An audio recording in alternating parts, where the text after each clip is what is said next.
levantarei para julgar todas as nações vizinhas. Lancem a foice, pois a colheita está madura. Venham, pisem com força as uvas, pois o lagar está cheio e os tonéis transbordam. Tão grande é a maldade dessas nações. Multidões, multidões no vale da decisão, pois o dia do Senhor está próximo. No vale da decisão, o sol e a lua escurecerão e as estrelas já não brilharão. O Senhor rugirá de Sião e de Jerusalém levantará a sua voz. A terra e o céu tremerão, mas o Senhor será um refúgio para o seu povo, uma fortaleza para Israel. Então vocês saberão que eu sou o Senhor, o seu Deus, que habito em Sião, o meu santo monte. Jerusalém será santa, e estrangeiros jamais a conquistarão. Naquele dia, os montes gotejarão vinho novo, das colinas manará leite, todos os ribeiros de Judá terão água corrente. Uma fonte fluirá do templo do Senhor e regará o vale das acácias. Mas o Egito ficará desolado, Edom será um deserto arrasado por causa da violência feita ao povo de Judá, em cuja terra derramaram sangue inocente. Judá será habitada para sempre, e Jerusalém por todas as gerações. Sua culpa de sangue, ainda não perdoada, eu a perdoarei. O Senhor habita em Sião. Vamos orar mais uma vez? Nós estamos vivendo os últimos dias, e que o dia do Senhor está chegando, o grande dia do Senhor. Eu recentemente li uma notícia muito triste, eu creio que muitos aqui também tiveram a oportunidade de ler, essa notícia tem circulado de um modo geral na mídia, de meninas cristãs que eram leiloadas como escravas sexuais pelos terroristas do grupo Estado Islâmico. Essas meninas eram vendidas como objetos a um preço vil para satisfazer prazeres carnais, sexuais, de homens cruéis. Não tem como ler uma notícia dessa e não ficar horrorizado com o que nós temos vivido nos últimos dias. Analisar o que está acontecendo em nossos dias, à luz do que diz o profeta Joel no capítulo 3, nos leva à conclusão de que realmente nós estamos bem próximos do grande dia do Senhor. E nós aprendemos com o texto bíblico que agora lemos, um pouco mais sobre esse assunto. Para facilitar o nosso entendimento, preferi dar a este sermão o tema, o terror e a alegria do grande dia do Senhor. Este capítulo fala sobre este dia. Aliás, o profeta Joel já vem falando a respeito disso, dando pinceladas a respeito do dia do Senhor. E agora no final do texto, ele fala sobre este grande dia. Como será? Um dia de terror e de alegria. O texto que a gente acabou de ler, irmãos, capítulo 3, ele tem íntima relação com o que vem imediatamente antes. Se a gente observar o final do capítulo 2, nós vamos perceber que ali, no verso 30 em diante, Joel já começa a mostrar para nós do que ele quer falar, sobre os últimos dias. É como se Joel aqui, tomando emprestado o nosso irmão Halley, que está lá no fundo, fosse um fotógrafo. E Joel pegasse então uma lente que abre, uma lente que acaba pegando uma visão assim panorâmica de tudo que está à volta. E é isso que ele faz no capítulo 2, verso 30 a 32. Ele visualiza de maneira aberta. Agora, quando chega no capítulo 3, ele usa uma lente para encurtar e focalizar o ponto. É isso que Joel está fazendo agora no capítulo 3. Ele se restringe a falar sobre o grande dia do Senhor. Dia de terror e dia de alegria. É sobre isso que Joel dispõe neste capítulo. Esse dia que, segundo o verso 1, se você observar bem na sua Bíblia, já no verso 1 ele diz que é um dia em que Deus mudará a sorte do seu povo. Veja, irmãos, que a primeira coisa que eu quero destacar aqui é que esse dia vai ser um dia de condenação para os inimigos de Deus. Mas antes da condenação para os inimigos de Deus, há a restauração do povo de Deus. E é isso que ele fala no verso 1 do capítulo 3. Será um dia onde Deus vai mudar a sorte do seu povo. O sofrimento já não mais terá lugar na vida dos eleitos de Deus. Será um dia de glória para o seu povo, mas um dia terrível e de sofrimento para aqueles que não creem no Senhor Jesus. Aqueles que perseguiram a igreja, agora receberão o juízo, o julgamento de Deus, a sentença de Deus. E o verso 2 deixa muito claro isso.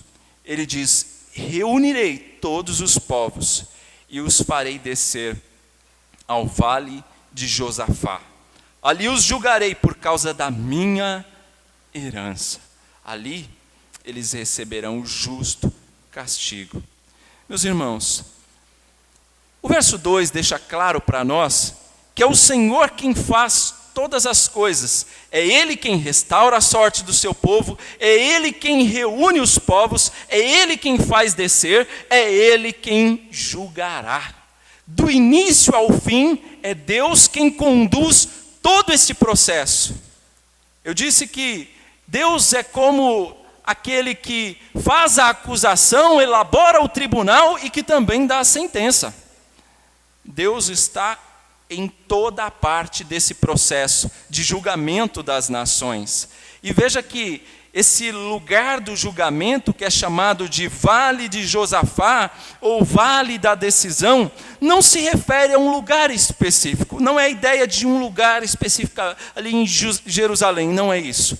A ideia é de que haverá um momento de juízo, onde Deus vai reunir todas as nações para aplicar o seu juízo. Ele vai julgar.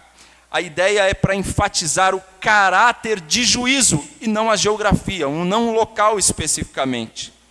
Os ímpios, irmãos, que sempre pensaram que estavam no controle, neste dia então serão desbaratados. Neste dia então saberão que quem governa o mundo é Deus, e Deus aplicará sobre eles o seu juízo. Veja que Deus não apenas convoca as nações, mas Ele também instaura o tribunal, Ele também faz a acusação e Ele também prolata a sentença sobre as nações.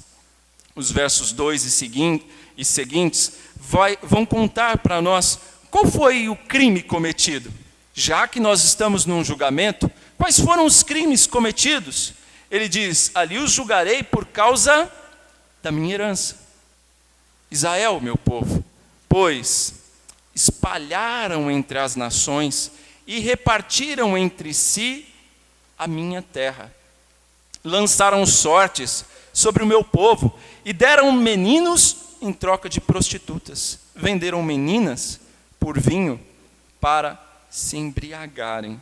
Olha o que eles cometeram aí. No verso 2 em diante nos é contado que os ímpios expulsaram Israel da sua própria terra. E não bastasse expulsar Israel da sua própria terra, se apossaram da terra e lançaram eles para um lugar bem distante.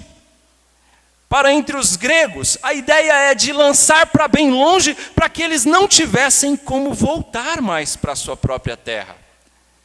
Tamanha era a maldade destes povos, destas nações, contra o povo de Deus. E não para por aí a maldade. O que eles fizeram com as crianças? O que eles fizeram com os meninos e com as meninas? O texto diz: eles trocaram meninos por prostitutas. Venderam meninas por vinho. Assim como estão fazendo estes terroristas dos dias de hoje. Estão trocando meninos e meninas por um pouquinho de prazer, de alegria no vinho ou no sexo. É isso que eles estão fazendo, é isso que fizeram com o povo de Deus, tratando o povo de Deus como se fosse mercadoria, e mercadoria barata. Colocando prazeres acima das pessoas, valorizando objetos em troca de pessoas. Será que os nossos dias também não têm sido marcados por essa prática? Não estamos pensando só nos terroristas. Vamos pensar em nós mesmos. Será que nós também, por vezes, não cometemos a mesma falta? Não de trocar meninos ou meninas, mas de valorizar mais coisas do que pessoas? Será que nós não temos cometido a mesma falta? Valorizando mais coisas do que pessoas? Valorizando mais ter do que ser? Entendo que essa mensagem é para nós também. E Deus há de julgar. Deus há de julgar esse tipo de maldade, de crueldade. Não podemos desprezar pessoas em troca de coisas. O verso 6 qualifica a maldade deles. Veja só: vocês venderam o povo de Judá e o de Jerusalém aos gregos, mandando-os para longe da sua terra natal. A qualificação é: mandaram para bem longe, para que não pudessem voltar. Veja, irmãos, quanta maldade. E a maldade não para por aí. Se você observar o verso 5, olha o que eles fizeram. Roubaram a minha prata e o meu ouro. É Deus quem está falando. Roubaram a minha prata e o meu ouro, e levaram para os seus templos os meus tesouros mais valiosos.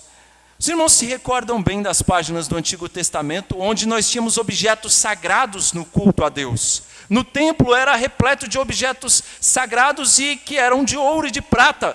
Aqui estes ímpios invadem o templo, roubam, saqueiam esses objetos e, não bastasse isso, eles levam para os seus templos pagãos para prestar culto às suas divindades pagãs, profanando assim os objetos sagrados do culto ao Senhor. Não bastava saquear o templo, eles também profanaram estes objetos que eram consagrados o culto ao Senhor. Quanta maldade! E diante de tudo isso, Deus então disse que julgaria estes povos, julgaria de acordo com a sua maldade. Irmãos, o povo de Deus vem sendo, ao longo de séculos, perseguidos pelo mundo. Os discípulos de Cristo foram perseguidos na sua época. A igreja de Cristo, no decorrer dos séculos, tem experimentado intensa perseguição. Cristãos têm fugido de cidade em cidade para poder viver. A história cristã registra diversas ocorrências de crentes sendo perseguidos, sendo saqueados, presos, torturados, mortos com crueldade. Quem aqui acessa o site Missões, Portas Abertas, salvo melhor engano, é esse o nome, Portas Abertas, ali você vai ver a quantidade de notícias que nós temos pelo mundo afora de cristãos sendo perseguidos e mortos em outros países, missionários sendo perseguidos e mortos em outros países. Esses crimes, irmãos, não ficarão impunes. O Senhor se levanta aqui no final do capítulo do livro do profeta Joel, para dizer: estes crimes não ficarão impunes. A vingança não é nossa, é do Senhor, e está chegando o dia onde Ele julgará as nações, o grande dia do Senhor. Não sabemos quando será esse dia.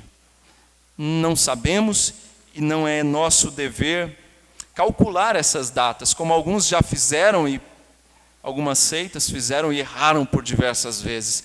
Não é nosso dever calcular esse dia, mas nós sabemos que Ele vem, Ele está próximo, e o Senhor há de julgar. Esse dia está devidamente definido, marcado na agenda de Deus, nos propósitos de Deus, e Ele não vai falhar. Esse será o tempo do fim.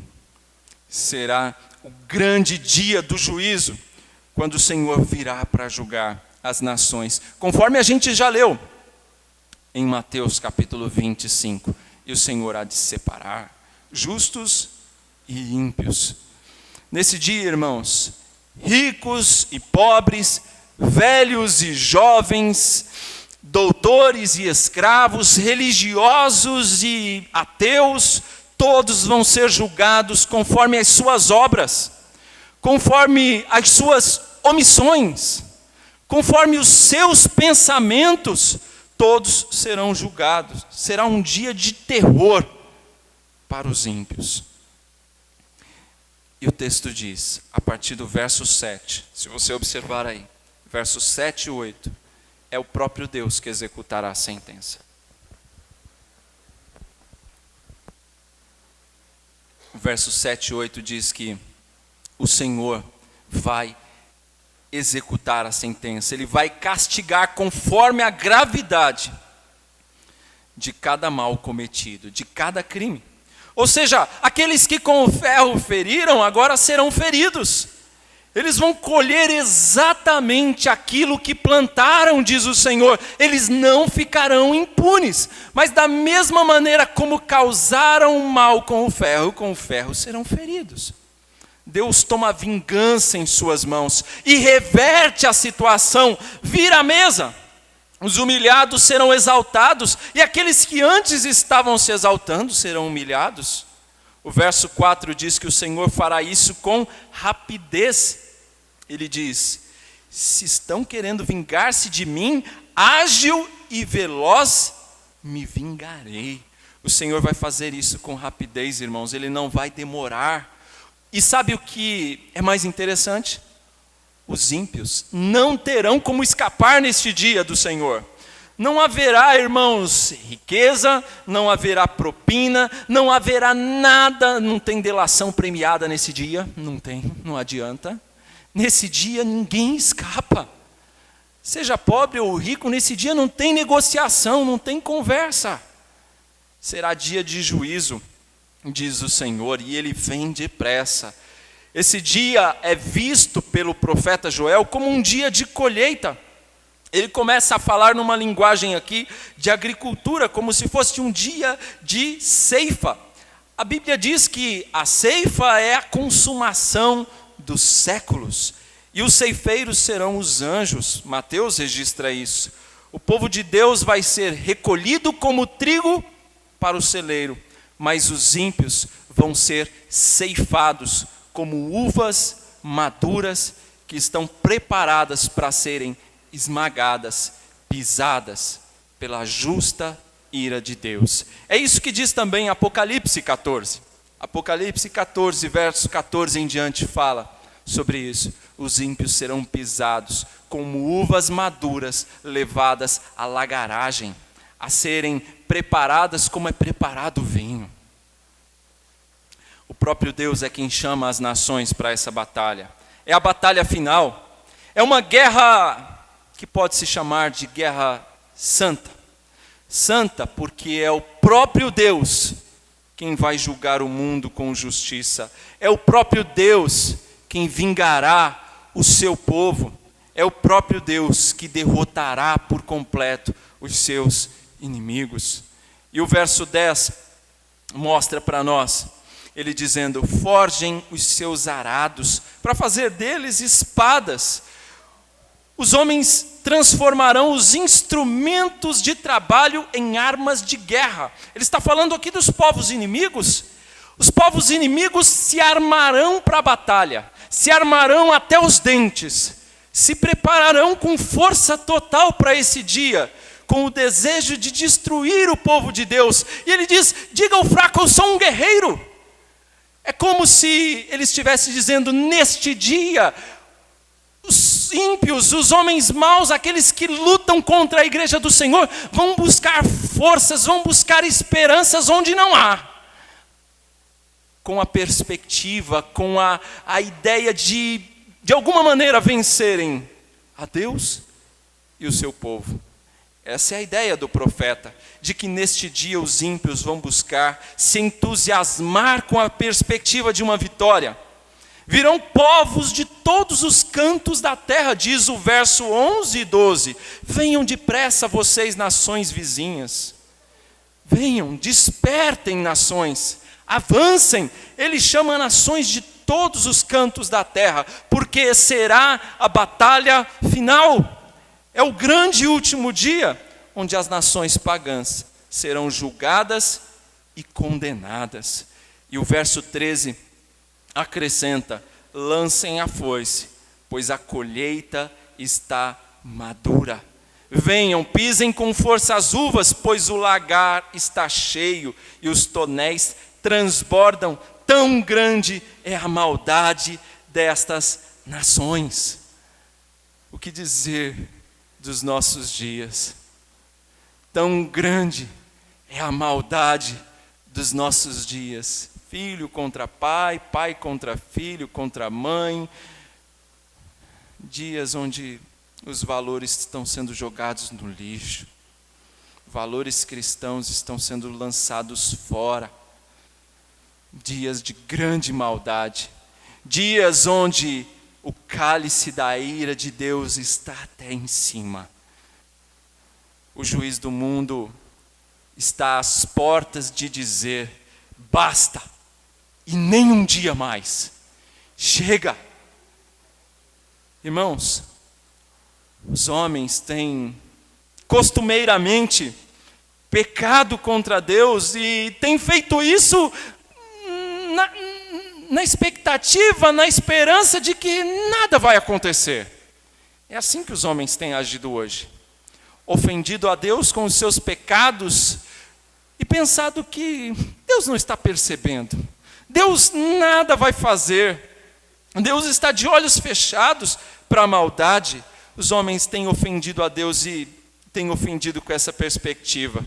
No entanto, neste dia, no grande dia do Senhor, esses homens verão que estavam terrivelmente errados. E sabe o que é pior? É que neste dia do Senhor, no dia da vinda de Cristo, a porta da graça já estará fechada. Não tem mais chance. Nesse dia não há mais espaço para arrependimento. Neste dia, a porta da graça estará fechada. É dia de juízo, é dia de condenação, de execução da sentença, diz o Senhor.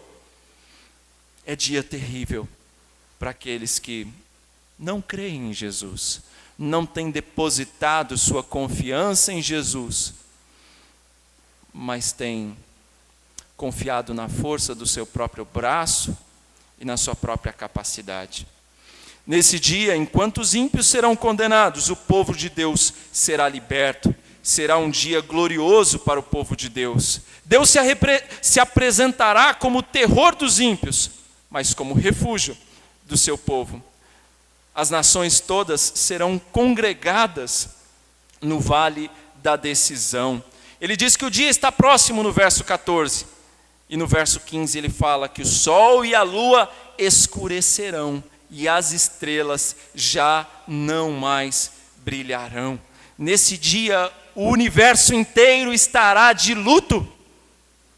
Neste dia, os astros não vão dar a sua claridade, nem o sol, nem a lua, e não haverá lugar onde os homens possam se esconder daquele que se assenta no trono. E sabe o que há de mais interessante? Não vai haver necessidade de sol e lua, porque a glória do Cordeiro será suficiente para iluminar toda a terra e para colocar às claras toda a maldade cometida pelos homens. E ele se apresentará ali, diz o texto no verso 16, como um leão que ruge. O Senhor rugirá de Sião e de Jerusalém levantará a sua voz. O céu e a terra tremerão. Sabe o que é interessante? Ele rugirá como um leão e ninguém poderá enfrentá-lo. Ele triunfará sobre os seus inimigos. Nesse dia, o falso profeta será derrotado. O anticristo será destruído pela manifestação da vinda de Cristo. O diabo, a morte, o inferno serão lançados no lago de fogo, conforme está descrito em Apocalipse 20. E os ímpios? De quem estou falando? Estou falando daqueles cujos nomes não foram encontrados no livro da vida, porque diz também em Apocalipse que o livro da vida se abrirá. E os ímpios, que são aqueles cujos nomes não estão ali no livro, também serão igualmente condenados ao fogo eterno. Será um dia de alegria para o povo de Deus. Aqueles que confiaram em Cristo, que viveram com Cristo, morreram com Cristo e que têm os seus nomes escritos no livro da vida. Será dia de gozo, dia de alegria, mas para aqueles que não têm a Cristo, será um dia de terror. Irmãos, a crise da nossa humanidade, a crise que vivemos nos nossos dias, não se resolverá através da política internacional. Não vai se resolver também através da política nacional. Também não vai se resolver pelo progresso científico ou qualquer outro progresso. O que o homem efetivamente precisa é buscar a Deus. Buscar o Deus de Joel. Buscar o Deus da Bíblia. É isso que os homens, é isso que a nossa humanidade precisa. Como diz o profeta Isaías, buscá-lo enquanto se pode achar e invocá-lo enquanto está perto. É tempo de buscar o reino de Deus em primeiro lugar, a sua justiça. E as outras coisas vão ser acrescentadas. É tempo de volver os olhos para Cristo. De deixar as coisas do mundo aqui e volte os olhos para Cristo. O verso 14 diz que o dia está próximo. O bom soldado de Cristo não se envolve com as coisas deste mundo, mas busca ao Senhor. É tempo de buscar ao Senhor, irmãos. É isso que vai mudar a situação. Não é a política, não é a economia, não é nada disso, mas é só o Senhor. Nesse dia, o povo de Deus desfrutará de alegria no Senhor. Aquele povo que foi odiado, que foi perseguido, que foi disperso, vendido como objeto barato, vai ser poupado, liberto e glorificado naquele grande dia. Nesse dia haverá completa redenção, enquanto os ímpios vão ser banidos para sempre da face do Senhor. Nossa comunhão com Ele, irmãos, não terá fim. A Bíblia diz que naquele dia receberemos um novo corpo, um corpo glorificado, semelhante ao de Cristo na sua glorificação. Nenhuma contaminação entrará neste novo corpo. Ele não experimentará mais os efeitos do pecado, como o presbítero Rômulo já disse durante o culto. Nesse dia, irmãos, receberemos um corpo glorificado, novo, restaurado. Para aqueles que hoje sofrem de miopia, nesse dia você não vai precisar mais de óculos. As dores na coluna, então, esquece. Isso é coisa para esse mundo caído, porque naquele dia, tudo isso será restaurado.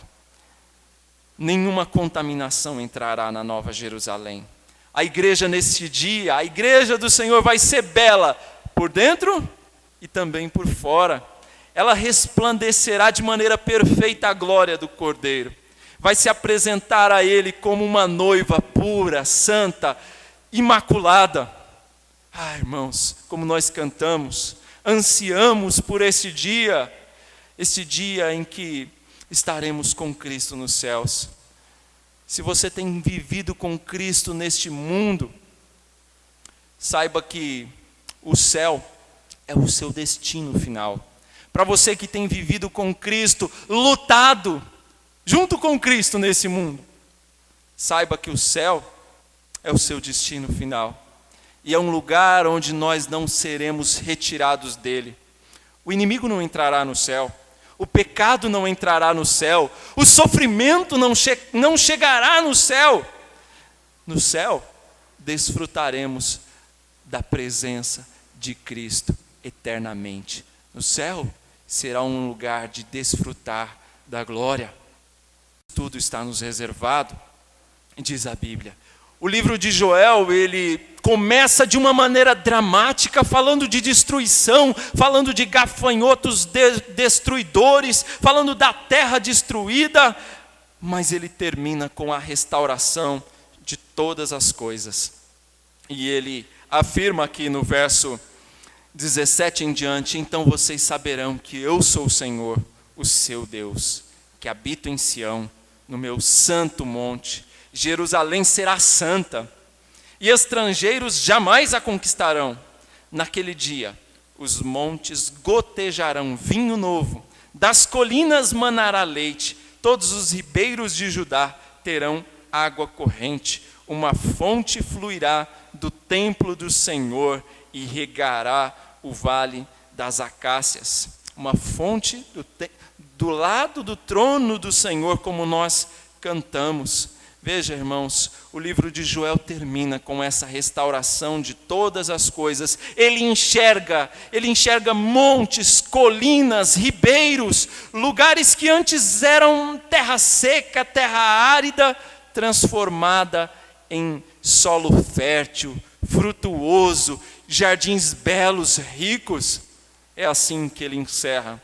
E aqui, com uma linguagem simbólica, Joel descreve o futuro glorioso do povo de Deus. O povo de Deus será remido e será glorificado. Mas não é só o povo de Deus, é a criação toda. Porque quando ocorreu a queda, toda a criação sofreu os efeitos do pecado. O apóstolo Paulo diz em Romanos que toda a criação geme e anseia pela restauração. E quando Cristo voltar, a restauração não será apenas do homem, mas de toda a criação. E é isso que Joel está acenando para nós, que toda a criação será restaurada. Antes estava no cativeiro da corrupção e do pecado, agora a criação também será restaurada. Deus transformará não só o nosso corpo, mas toda a obra da criação. E então haverá novos céus e nova terra. Chegando ao verso 19 e 20, ele diz: mas o Egito ficará desolado, Edom um deserto arrasado. Egito e Edom, irmãos, são símbolo de todas as nações pagãs e inimigas de Deus. Enquanto o povo de Deus é poupado e liberto e glorificado, os inimigos, Egito e Edom, aqui simbolizados, serão desamparados. Enquanto o povo de Deus habitará em terra segura, próspera, os seus inimigos serão desolados. Deus purificará completamente o seu povo. O seu povo é todo aquele cujos pecados foram expiados. O povo do Senhor é todo aquele que teve os seus pecados expiados por Cristo, lavados no sangue do Cordeiro. Estes não entrarão na Sião celestial pelos seus méritos, mas entrarão pelos méritos de Cristo, entrarão pelos portais da graça de Deus. A igreja glorificada não é formada, irmãos, por denominações. A igreja glorificada, ela não tem portas, placas, melhor dizendo, não tem placas.